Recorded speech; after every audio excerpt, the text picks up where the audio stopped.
Hello everyone. स्वागत है आप सबका हमारे यूट्यूब चैनल सुमन देव रावत पर।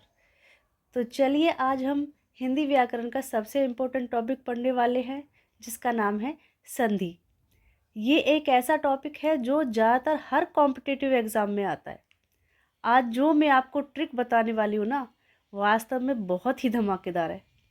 उम्मीद करती हूँ इसके बाद आपको स्वर संधि की पहचान करने में कोई भी समस्या नहीं होगी। सबसे पहले मैं बता दूं आपको कि जो हमारे हिंदी में स्वर होते हैं वो 11 होते हैं, ठीक है। और उन 11 स्वरों को मैंने 3 भागों में डिवाइड कर दिया है, ए भाग, बी भाग और सी भाग। इसमें ए भाग में अ और आ आएंगे और बी भाग में छोटी ई, बड़ी ई, ऊ, बड़ा ऊ, री, ये सब आएंगे। और सी भाग में ए, आई, ओ, औ ये स्वर आएंगे। तो इस प्रकार मैंने इन 11 स्वरों को 3 भागों में डिवाइड कर दिया है। चलिए तो चलते हैं अपनी ट्रिक की तरफ। सबसे पहले देखते हैं हम गुण संधि। कैसे जानेंगे कि हमें जो शब्द दिए गए हैं इनमें कौन सी संधि है। गुण संधि है, वृद्धि संधि है, यण संधि है, अयादि संधि है या हमारी दीर्घ संधि है। तो हम कैसे पहचान करेंगे? चलो सबसे पहले देखते हैं हम गुण संधि के बारे में। यानी कि ए प्लस बी से मिलकर के बनी है हमारी गुण संधि। अब ये ए प्लस बी क्या है? ए प्लस बी है ए भाग में जो स्वर हमारे दे रखे हैं और जमा बी भाग में जो हमारे स्वर दे रखे हैं, उन स्वरों से मिलकर जो संधि बनती है उसे गुण संधि कहते हैं। जैसे हम उदाहरण देख लेते हैं, महा प्लस इंद्र, महेंद्र। यानी कि महा और इंद्र से मिलकर के बना है महेंद्र। और इसमें जब हम महेंद्र का संधि विच्छेद करते हैं तो महा जमा इंद्र होता है, ठीक है। महा में कौन सा स्वर आ रहा है हमारा? आ। और इंद्र में कौन सा आ रहा है? ई। यानी आ और ई से मिलकर के बनी है हमारी गुण संधि। समझ में आ गया? इसलिए हमारा ए प्लस बी यानी कि गुण संधि।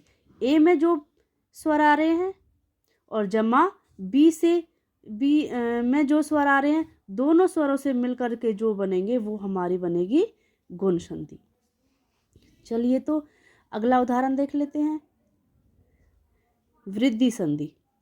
ए प्लस सी यानी कि ए भाग में जो स्वर आ रहे हैं जमा बी भाग में जो स्वर आ रहे हैं, उन स्वरों से मिलकर जो संधि बनती है उसे कहते हैं वृद्धि संधि। जैसे कि उदाहरण देखते हैं, सदा प्लस में एव, सदैव।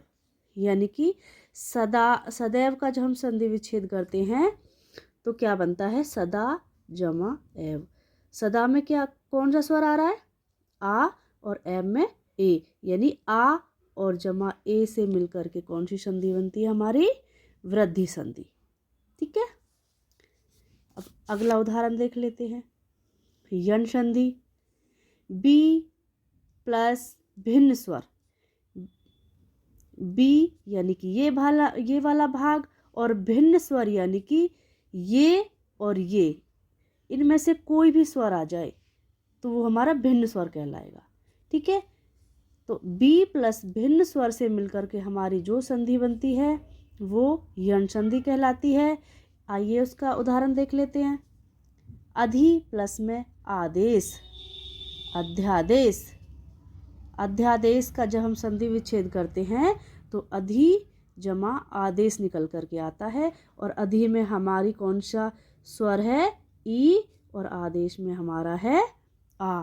तो दोनों से मिलकर के बनता है अध्यादेश और इन दोनों से जो संधि निकल के आती है वो होती है हमारी यण संधि। तो आइए अगला उदाहरण देखते हैं, अयादि संधि का। अयादि संधि हम किससे मिलकर के बनी होती है? सी प्लस भिन्न स्वर। यानी कि ये वाला भाग हो गया सी और भिन्न स्वर में हमारा हो गया या तो इसमें से कोई स्वर आ जाए या फिर इसमें से कोई स्वर आ जाए, तो हमारा वो क्या हो जाएगा? अयादी संधि हो जाएगी। इसका हम उदाहरण देख लेते हैं। गई प्लस अक, गायक, यानी कि गई में कौन सा स्वर है, ए, और अक में कौन सा है, अ। तो ए और अ से मिलकर के कौन सी संधि बनती है हमारी, अयादी संधि। ठीक है, उम्मीद करती हूँ आपको बहुत अच्छे से समझ में आ रहा होगा। तो देखते हैं अगली संधि कौन सी है, दीर्घ संधि। दीर्घ संधि तो आप सब ज़्यादातर जानते ही होंगे। दीर्घ संधि की पहचान हम कैसे करते हैं, बड़ी मात्रा से, यानी जिस भी शब्द में बड़ी मात्रा आ जाती है वहाँ पे हमारी दीर्घ संधि हो जाती है। यानी कोई भी दो स्वर एक साथ आ जाएं, जैसे कि भानु और उदय, इसमें क्या आ रहा है, उ, और प्लस में क्या आ रहा है, छोटा उ, तो कौन सा बन जाता है, बड़ा उ। ठीक है, इसमें क्या है, महात्मा में महा प्लस में आत्मा, महान प्लस में आत्मा, तो इसमें क्या है, आ, और इसमें क्या है, आ, दो आ दे रखे इसमें, और क्या बनेगा, बड़ा आ। यानी कि या तो हमारे कोई भी दो स्वर आपस में मिल जाएं, एक जैसे हों, तो हमारी दीर्घ संधि बन जाती है।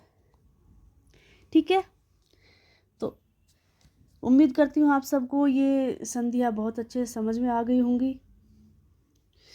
तो अगर आपको समझ में आ गई हैं तो आप बताइए कि जो हमारा हिमालय शब्द है उसमें कौन सी संधि है, कमेंट में ज़रूर बताइएगा। अगर आपकी समझ में आ गया है, नहीं आया है तो फिर मैं दोबारा से फिर से समझाने की कोशिश करूँगी।